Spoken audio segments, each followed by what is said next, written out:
Arestado po ang dalawang Israeli national at mga Pilipinong kasabot nila dahil sa foreign exchange trading scam. Saksi, si John Consulta, exclusive.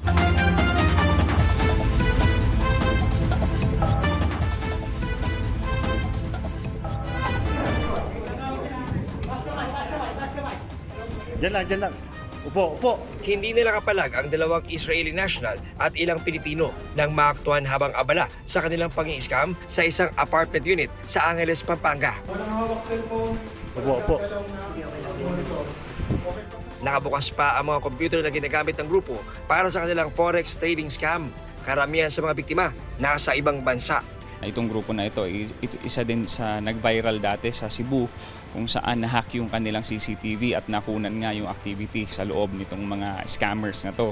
Sa una ay bebentahan kanila or aalukin kanila ng mentoring na para matuto ka ng forex trading. So pag nahook ka na doon, papadalan kanila ng link or ng malware upang makontrol nila yung account mo at sa paraan ngang yun ay maaari na nilang ma-hack yung mga bank accounts. Pero hindi pala dyan nagtatapos ang modus ng grupo dahil matapos malimas ang pera, kakausapin at kukumbinsihin ng mga Pilipinong kasabwat ang mga biktima para muling mapa-invest at makuhanan ng pera. Nakikipag-ugnayan tayo sa PNP-ACG upang magkaroon ng mas malaliman pa na investigasyon.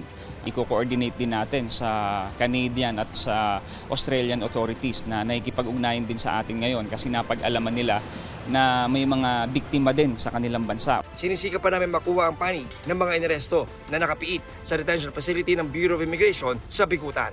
Para sa GMA Integrated News, John Consulta ang inyong saksi.